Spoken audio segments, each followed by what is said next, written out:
So how would you say that then? Instead of you make me so angry, how would we say that if we were living proactively, if we were living freely? I'm sorry. Yeah, you did stuff and I'm choosing anger here. You said stuff and I'm choosing anger here. Now, what did he say was that what that lady said in the Sacramento audience? If I've chosen to be angry here, what can I also choose? I don't have to be angry anymore. I can just as easily choose happiness. I can choose peacefulness. I can choose something else. See, Stephen Covey says, and I absolutely agree with this, and I suggest you write this down. It'll be on your quiz, but it's far more valuable than just showing us on a quiz. He says, if you think the problem is outside of you, if you think the problem is outside of you, comma, that thought is the problem.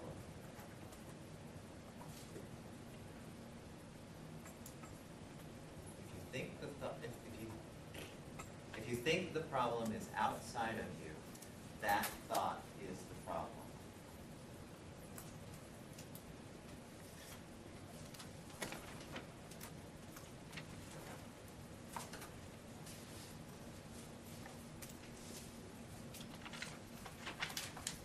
What kind of thoughts does that bring up for you? When you hear that statement and listen to what we've been talking about, what does that start to do for you as far as your own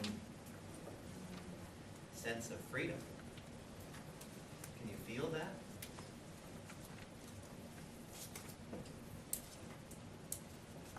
It's not an easy one for us because for so many experiences, so much of our life, it has been, what does he say? The reactive person bases his response on what? Emotions. And what? Feelings.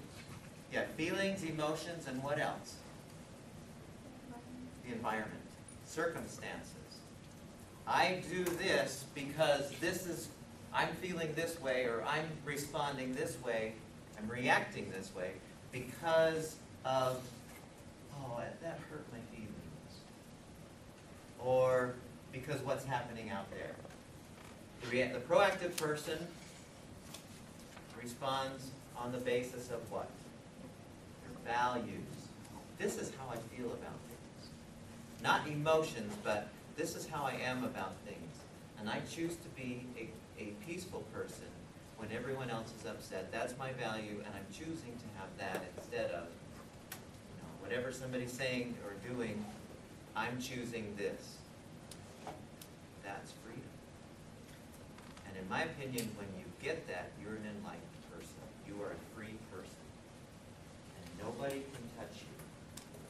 Now you'll forget. We all do. You'll be driving along the road and suddenly, this happened to me, where I had to remember this. I was driving along Washington Boulevard one day, just minding my own business in my own Jeep, and I was just driving along, and there was traffic all around me.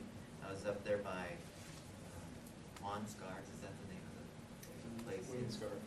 Wainscars, okay, I was right by there, and it was morning, and it was a warm day, so I had my windows open, and this guy pulls up right next to me, and please don't be offended at this, if this is an offensive word for you, but he pulled up right next to me, he looked over at me, he goes, "You asshole!"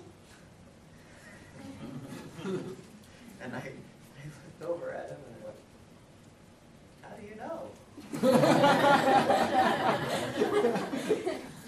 We've never talked before. I don't know you.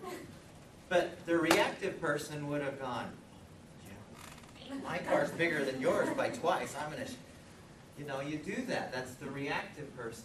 But in my mind, I'm thinking, I don't know what I did. We're all going the same speed, and nothing, you can't go any faster no matter what. That must be your problem, that you're having a rough day. And you need to unload on somebody. I'm glad I could be the one. But the interesting thing about that is, what did I get to preserve in me when this that I couldn't control at all took place? I got to stay peaceful. I didn't need to get upset. I didn't have to, you see people who get their feelings hurt, and then they're like 1 inch behind the guy. I'm just showing, right? They're like honking and stuff, like, and in the meantime, their heart rate's racing, their blood pressure's cranking, and they're walking time off. We don't need that. We're free to choose what we want to do. And I'm convinced that applies universally across all emotions. So, no longer, I'm instantly off the hook now. It's impossible for me to make you feel bored. Isn't that right? What's the appropriate way of saying that now? When you are noticing yourself being bored, instead of, you're making me bored, what's the correct way of saying that, now that we're all enlightened? I'm choosing boredom. Yep. I'm choosing anger at you when you're saying those things. I'm choosing sadness. Now, I'm not saying never get these feelings. Sometimes it's a good thing to get angry. Moves you. Sometimes it's okay to be sad. Sometimes boredom moves you to do something else. But realize that it's not anything outside of you that's making you feel that way. It's your way you're thinking. And it's your choosing to have that thought. And I guarantee today you'll have the opportunity to test this principle. It will happen. Something will happen where you'll go, oh, normally I would act this way. But now, since I'm an enlightened person, I'm going to choose otherwise. And then watch what happens. Isn't that amazing? It's really good.